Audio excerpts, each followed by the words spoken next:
ರಾಜ್ಯದ ಕಾಂಗ್ರೆಸ್ನ ಗ್ಯಾರಂಟಿ ಮಹತ್ವಾಕಾಂಕ್ಷೆ ಯೋಜನೆಯಲ್ಲಿ ಒಂದಾದ ಗೃಹಲಕ್ಷ್ಮಿ ಹಣ ಗೃಹಿಣಿಯರಿಗೆ ಆತ್ಮವಿಶ್ವಾಸವನ್ನ ನೀಡುತ್ತಿದೆ. ಗೃಹಲಕ್ಷ್ಮಿ ಹಣ ಬಳಕೆಯಿಂದ ಮಹಿಳೆಯರು ಸ್ವಾವಲಂಬನೆಯ ಬದುಕನ್ನ ಕಟ್ಟಿಕೊಂಡಿದ್ದು ಉತ್ತಮ ಜೀವನ ಸಾಗಿಸುತ್ತಿದ್ದಾರೆ. ಗೃಹಲಕ್ಷ್ಮಿ ಹಣವನ್ನ ಬಳಕೆ ಮಾಡಿಕೊಂಡು ಹಸು ಸಾಗಾಣಿಕೆಯಿಂದ ಜೀವನ ಸಾಗಿಸುತ್ತಿದ್ದು ಇತರೆ ಗೃಹಿಣಿಯರಿಗೆ ಮಾದರಿಯಾಗಿದ್ದಾರೆ.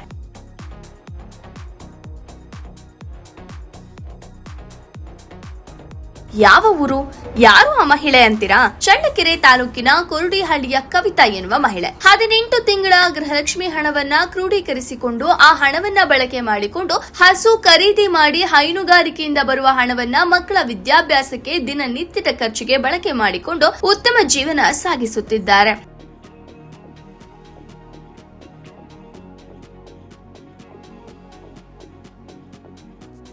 ಹಸು ಬೆಳಗ್ಗೆ 5 ಲೀಟರ್ ಹಾಗೂ ಸಂಜೆ 5 ಲೀಟರ್ ಪ್ರತಿದಿನ 10 ಲೀಟರ್ ಹಾಲು ನೀಡುತ್ತಿದೆ. ಕವಿತಾ ತಾನೇ ಹಾಲು ಕರೆಯುವುದು, ಹಸು ಮೇಯಿಸುವುದು, ಹಾಲನ್ನ ಡೈರಿಗೆ ಹಾಕಿ ಬರುತ್ತಾರೆ. ಇದರಿಂದ ಬರುವಂತಹ ಹಣವನ್ನ ಬಳಸಿಕೊಂಡು ಉತ್ತಮ ಜೀವನ ಸಾಗಿಸುತ್ತಿದ್ದು ಇತರೆ ಮಹಿಳೆಯರಿಗೆ ಮಾದರಿಯಾಗಿದ್ದಾರೆ. ವರದಿ ಸುರೇಶ್ ಬೆಳಗೆರೆ, ಶ್ರೀ ಟಿವಿ ನ್ಯೂಸ್, ಚಿತ್ರದುರ್ಗ.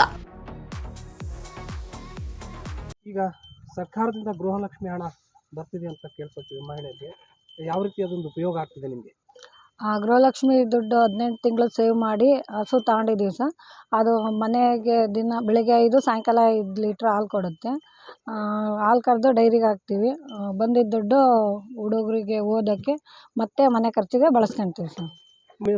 ಅದು ಹೊಲ್ದಾಗೆ ಹುಲ್ಲು ಹಾಕಿದ್ದೀವಿ ಸರ್. ಇಲ್ಲ ಅಂದರೆ ಯಾರ ಹೊಲ್ದಾರೆಲ್ಲ ಹೋಗಿ ಸಪ್ಪೆ ಅದು ಕೊಯ್ಕೊಂಬಂದು ಮೇಯಿಸ್ತೀವಿ ಸರ್. 6 ತಿಂಗಳಾಯಿತು ಸರ್. ಎಷ್ಟು ಅಮೌಂಟ್ ಕೊಟ್ಟಿದ್ರು?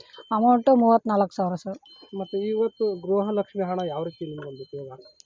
ಗೃಹಲಕ್ಷ್ಮಿ ಹಣ ತಗೊಂಡು ಹಸು ಎಲ್ಲ ಸೇವ್ ಮಾಡಿ ಹಸು ತಗೊಂಡು ಮನೆ ಖರ್ಚಿಗೆ ಎಲ್ಲ ಮತ್ತು ಹುಡುಗರಿಗೂ ನೀಟಾಗಿ ನಡೆಸ್ಕೊಂಡು ಆಗ್ತಾಯಿದೆ ಸರ್. ಕಾಂಗ್ರೆಸ್ ಸರ್ಕಾರಕ್ಕೆ, ಸಿದ್ದರಾಮಯ್ಯಗೆ ಧನ್ಯವಾದಗಳು ಸರ್. ಆದಷ್ಟು ಗೃಹಲಕ್ಷ್ಮಿ ಹಣ ಸೇವ್ ಮಾಡಿ ಮತ್ತು ಅದನ್ನು ಬಂದಿದ್ದ ದುಡ್ಡನ್ನು ಖರ್ಚಿಗೆ ಬಳಸ್ಕೊಂಡು ಈ ಥರ ಏನಾರ ಅನುಕೂಲ ಮಾಡ್ಕೊಳ್ರಿ. ನಮ್ಮ ಹೆಸರು ಕವಿತಾ ಸರ್, ಚಳ್ಳಕೆರೆ ತಾಲೂಕು, ಕೊರಡಿಹಳ್ಳಿ.